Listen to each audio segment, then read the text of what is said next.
ಯಾಕ್ರಿ ಸಿದ್ದರಾಮುಲ್ಲಾ ಖಾನ್ ಏನ್ರಿ ಸಮಾಚಾರ? ಚೆನ್ನಾಗಿದ್ದೀರಾ? ನೀವು ಸಿ ಎಮ್ ಅನ್ನೋಕ್ಕೆ ಅನಲಾಯಕು.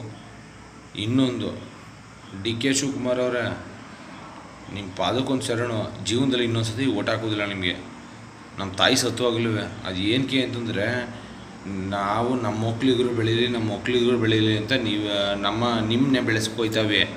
ಆದರೆ ನಾವು ಹಿಂದೂಗಳನ್ನೇ ತುಳಿತೀವಿ ಅಂತ ನೀವು ತುಳಿತಾಯಿದ್ದೀರಿ. ಇನ್ನೇನ್ರಿ ರೀ, ಯಾಕ್ರಿ ಇಷ್ಟೊಂದು ಹೊಟ್ಟೆ ಉರ್ಸ್ರಿ? ಓರ್ರಿ, ನಮ್ಮ ಹಬ್ಬ ಮಾಡ್ಕೊಬಾರ್ದ್ರೆ ಓಲಿ ಬೇಡ ಕಣ್ರಿ. ನಮ್ದು ಯಾವುದು ಏನೂ ಮಾಡ್ಕೋಬಾರ್ದು.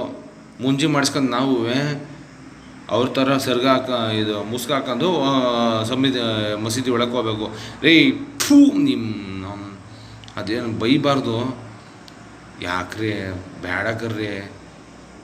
ನಿಮ್ಮ ಮುಂದಿನ ಎಲೆಕ್ಷನ್ ಭಾರಿ ತೊಂದರೆ ಆಯ್ತದ ಕಣ್ರಿ. ನಿಮ್ಗೆ ಅರ್ಥ ಆಯ್ತಾ ಇಲ್ಲ? ನಮಗೂ ಕಾಂಗ್ರೆಸ್ ಪಾರ್ಟಿ ಬರಬೇಕು, ನಮಗೂ ಒಕ್ಕಲಿಗರು ಇದು ಸಿ ಎಮ್ ಆಗಬೇಕು ಅಂತ ಆಸೆ. ಆದರೆ ನಿಮ್ಮ ಪದವಿ ನೀವೇ ಕಳ್ಕೊತಾ ಇದ್ದೀರಿ ಕಣ್ರಿ. ಉದಯಣ್ಣ ನಮಸ್ಕಾರ. ನೀನು ಮರ್ತಬಿಟ್ಟಿದ್ದೆ. ಯಾಕೆ ಉದಯಣ್ಣ? ಏನಣ್ಣ ಸಮಾಚಾರ? ಲಂಡನ್ಗೆ ಹೋಗಿದ್ದೀಯಣ್ಣ ಮಕ್ಳಿಗೆ ಸ್ಕೂಲಿಗೆ ಸೇರ್ಸೋಕ್ಕೆ. ನಾವಿಲ್ಲೇ ಹಾಳಾಗೋಯ್ತವೆ, ನಾವಿಲ್ಲೇ ಕೊಟ್ಟಾಯ್ತವೆ. ಏನು ನಿಮ್ಮ ಅಮ್ಮನ ಸಾರಿ ನಿಮ್ಮದು ಏನಾರು ಮಾಡ್ಕರಿ. ನಿಮ್ಮ ಹಣೆ ಬರ.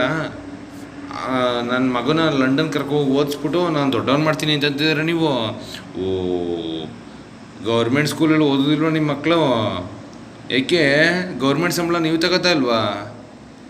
ನಾವು ಕಟ್ಟಿದ್ದು GST, ಸ್ಟೇಟು, ಸೆಂಟ್ರಲ್ಲು ಎಲ್ಲರೂ ಸಂಬಳ ತಗೋತಾರೆ. ನೀವೇ ಹಂಗಾಗಿ ನಿಮ್ಮ ಮಕ್ಕಳು ಮಾತ್ರ ಲಂಡನ್ನಲ್ಲಿ ಓದಬೇಕು, ನಮ್ಮ ಮಕ್ಕಳು ಅವ್ರು ಓನಾಕಿ ಇದ್ರಲ್ಲಿ ಓದ್ಬೇಕ್ರಿ ಗೌರ್ಮೆಂಟ್ ಸ್ಕೂಲಲ್ಲಿ. ಏನು ರೀ ನಿಮ್ಮದು? ನಿಮ್ಮ ಯೋಗ್ತಿಗೆ ನಾನು ಎಕ್ಕಡ ಸಿಗಾಕ ಹೋಗ್ರಿ. ಸಾಬ್ರ ಕೈಲಿ ಮುಂಜಿ ಮಾಡಿಸ್ಕೊಂಡು ಮಸೀದಿ ಸೇರ್ಕೋಗ್ರಿ. ನಮ್ಗೆ ಯಾಕ್ರಿ ಹೊಟ್ಟೆ ಹೊಡ್ಸ್ತೀರಿ? ನಿಮ್ಮ ಯೋಗ್ತಿಗೆ ನಾನು ಬೆಂಕಿ ಇಕ್ಕ ಕಾಂಗ್ರೆಸ್ ನನ್ನ ಮಕ್ಕ.